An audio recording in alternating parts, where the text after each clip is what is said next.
তো hello viewers, আসসালামু আলাইকুম। হ্যালো ভাইয়ারা আপুরা। তো আজকে আমরা কি করব? খতিয়ান করব। কিসের খতিয়ান জানো? কৃষকের খতিয়ান। তো আমি খতিয়ানের যে অধ্যায়টা শুরু করেছি, ইনশাআল্লাহ আমি ধারাবাহিকভাবে খতিয়ানের কৃষক এবং জেসকের এই দুইটা শখের খতিয়ান নিয়ে তোমাদের সামনে আমি হাজির হব।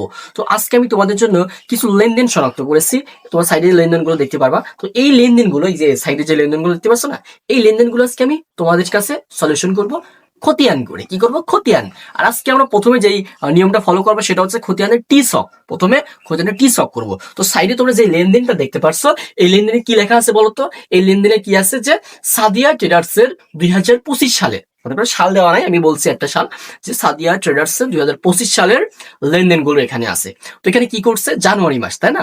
জানুয়ারি মাসের 1 তারিখে কি করছে? ব্যাংক জমা করছে, তাই না? ব্যাংক জমা কত করছে?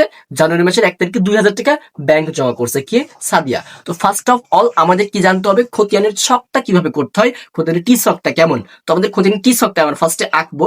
তার আগে হচ্ছে আমাদের কি, আমাদের যেই খতিয়ান করব, খতিয়ানের যেই হেডলাইন, তাই না? হেডলাইনটা কিন্তু আমাদের দিতে হবে। তো প্রথমে কি দেবো আমরা? তাহলে দেখো কিভাবে হেডলাইন দিতে হবে। যে এভাবে লিখবা যে সাদিয়া সাদিয়া ট্রেডার্স, সাদিয়া ট্রেডার্স এর কি খতিয়ান, কি খতিয়ান কি সকে করব। এবারে ব্র্যাকেট দিয়ে এখানে দিবা টি সক। এই দেখো এখানে ব্র্যাকেট দিয়ে তোমরা আটকে দিবা যে টি সক, ঠিক আছে? সাদিয়া ট্রেডার্স এর খতিয়ান টি সক। এবার আমরা কার খতিয়ান করব?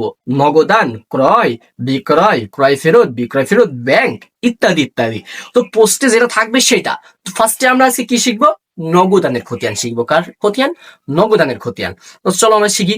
নগদান আমাদের কিভাবে বের করতে হবে? জাবেদাগুলো আমাদের করতে হবে। প্রথমে প্রত্যেকটা লেনদেনের জাবেদা করবে এবং জাবেদার ভিতরে যেখানে যেখানে নগদান থাকবে সেখান সেখান থেকে আমাদের খতিয়ান করতে হবে। তো দেখো এখন আমাদের নগদান, প্রথমে আমরা শিরোনামটা লিখে দিব যে নগদান হিসাব, যে নগদান নগদান হিসাব। এই যে সুন্দর করে এইভাবে, এই যে সুন্দর করে এইভাবে হেডলাইনটা তোমরা লিখে নিবে, মানে সাদিয়া ট্রেডার্স এর খতিয়ান টি সক নগদান হিসাব। দেন আমাদের কাজটা হচ্ছে ছক আঁকতে হবে। কি ছক? টি ছক কিভাবে আঁকে দেখো। ফার্স্ট অফ অল মনে করো তোমাদের একটা খাতা, ঠিক আছে? তো খাতার উপরে তোমরা একটা মার্জিন দিয়ে দিবা, বড়টা মার্জেন্ট, ঠিক আছে? এইবার এই খাতাটাকে অর্ধেক করবো। মনে করো এই জায়গাটা হচ্ছে আমাদের খাতার অর্ধেক। আচ্ছা, খাতাটাকে আমি অর্ধেক করে নিলাম, ঠিক আছে? এইবার এখানে প্রথমে দিবা তারিখ।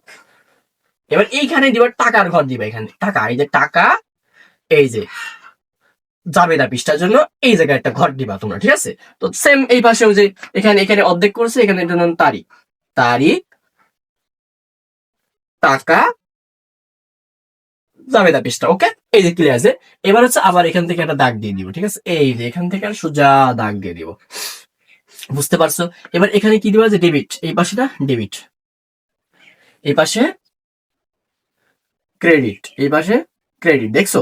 এই যে তার মানে আমাদের অংশ কয়টা? দুইটাই। দেখো এখান থেকে একটা অংশ হয়েছে, তাই না? এই পাশে একটা অংশ, এই পাশে একটা অংশ। এই পাশে ডেবিট কাজ করবো, এই পাশে ক্রেডিটের কাজ করবো। দেন চলো তারপর আমরা কাজ শুরু করি। অঙ্কটা কত বললাম? 2025 সালে বলেছি। আচ্ছা, আমি ফার্স্টে এখানে তারিখটা লিখে দিই। তারিখ, তারিখ, বিবরণ, বিবরণ, তারিখ, বিবরণ, জাবেদা পৃষ্ঠা। খতিয়ানের এখানে জাবেদা পৃষ্ঠা দিবা এবং এখানে দিবা টাকা, টাকা, এখানে আবার দিবা যে তারিখ। সেম এই পাশে যেরকম দিছো এই পাশে তারিখ, বিবরণ, বিবরণ, তারিখ, বিবরণ, জাবেদা পৃষ্ঠা, ঠিক আছে? জাবেদা, জাবেদা পৃষ্ঠা, টাকা, ঠিক আছে?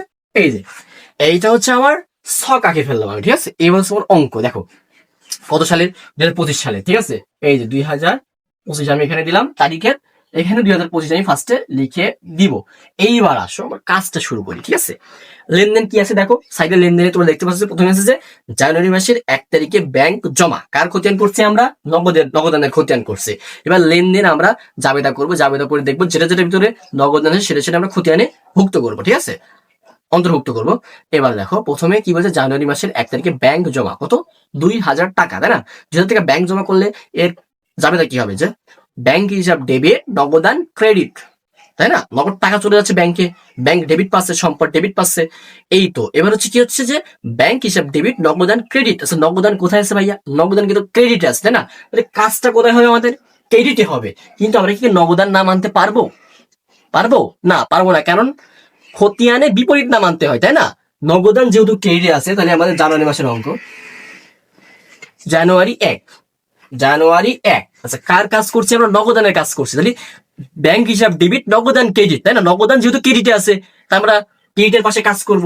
কার নাম দিব? বিপরীত নাম। বিপরীত নাম কি? ব্যাংক হিসাব। তাহলে দিয়ে দিলাম এই যে ব্যাংক হিসাব, ব্যাংক ব্যাংক হিসাব, এই যে ব্যাংক হিসাব। ব্যাংক হিসাব কত টাকা ভাইয়া? 2000 টাকা, তাই না?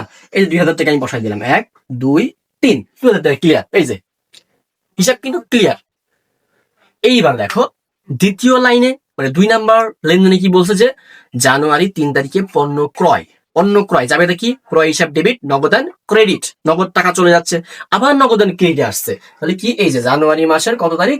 3 তারিখ, তাই না? জানুয়ারি মাসের 3 তারিখ। তাহলে ক্রয় হিসাব ডেবিট, নগদান ক্রেডিট, ক্রয় হিসাব ডেবিট, নগদান ক্রেডিট। তাহলে ক্রয় বিপরীত নাম হচ্ছে না? তাহলে যে ক্রয় হিসাব, ক্রয় হিসাব ভাই, এই যে বিপরীত নামটা খালি বসাই দিবা। নগদান ক্রেডিট আছে বলে নগদানের কাজ আমরা ক্রেডিটে করছি, ঠিক আছে? ক্রয় হিসাব কত টাকা? 2500 টাকা। দেখো আমি আবার এই যে 2500 টাকা এখানে বসাই দিলাম, সুন্দরভাবে বসাই দিলাম। কোনো ঝামেলা আছে? কোনো ঝামেলা নেই। এইবার দেখো দ্বিতীয় নাম্বার কি বলছে? যে 8 তারিখে যে লেনদেনটা, সেখানে হচ্ছে বাকিতে পণ্য ক্রয়। বাকিতে পণ্য ক্রয় করলে কি জাবেদা হয়? ক্রয় হিসাব ডেবিট, পাওনাদার হিসাব ক্রেডিট। এখানে কি নগদানের কোনো ছোঁয়া আছে? ক্রয় হিসাব ডেবিট, পাওনাদার হিসাব ক্রেডিট, এখানে কিন্তু নগদানের কোনো স্পর্শ নাই। তার মানে এটা নগদান খতিয়ানে আসবে না। নগদানের কোনো স্পর্শ নাই, নগদান খতিয়ানে এটা আসবে না। দেন এবার দেখো 12 তারিখে কি বলছে? যে পাওনাদারের কাছ থেকে পাওয়া গেল কি? আচ্ছা, এখানে তোমরা একটু দেখতে পাচ্ছ 12 তারিখে যে লেনদেনটা, 12 তারিখের লেনদেনে একটু সমস্যা আছে, ঠিক আছে? 12 তারিখের লেনদেনে কিন্তু পাওনাদার না, ওখানে হচ্ছে দেনাদার হবে, ঠিক আছে? লেনদেনে একটা ভুল আছে, ওখানে দেনাদার হবে, ঠিক আছে? দেনাদার থেকে পাওয়া গেল, যার থেকে পাওয়া গেলে কি জাবেদা হয়? নগদান হিসাব ডেবিট, দেনাদার হিসাব ক্রেডিট, তাই না? তাহলে এখানে নগদান ডেবিট পাচ্ছে, নগদানের কাজ তাহলে কোথায় হবে? ডেবিটে হবে। তাহলে যেখানে লিখে দিলাম যে জানুয়ারি। সেখানে নগদানের সাথে কার সম্পর্ক? দেনাদারের সম্পর্ক না, নগদান ডেবিট, দেনাদার ক্রেডিট। তাহলে এখানে দিয়ে দিলাম এই যে জানুয়ারি কয় তারিখ? এটা 12 তারিখ। হ্যাঁ, 12 তারিখ। এই যে দেনাদার হিসাব, দেনাদার বিপরীত নাম দিবা ভাইয়া, বিপরীত নাম। দেনাদার হিসাব লিখে দিবা, ঠিক আছে? দেনাদার হিসাব কত টাকা? 2000 টাকা। দেনাদার হিসাবে এখানে 2000 টাকা আছে, ঠিক আছে? 2000, 1 2 3, এই যে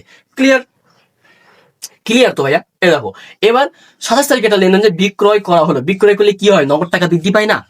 নগদান হিসাব ডেবিট, বিক্রয় ক্রেডিট, আবার নগদান কিন্তু ডেবিটে চলে আসে। দেখো কত তারিখ? এটা 27 তারিখ। নগদান ডেবিট। কার নগদানের বিপরীত কি নাম আসছে? বিক্রয় হিসাব, তাই না? এই যে বিক্রয় হিসাব আমি দিয়ে দিলাম, এই যে বিক্রয়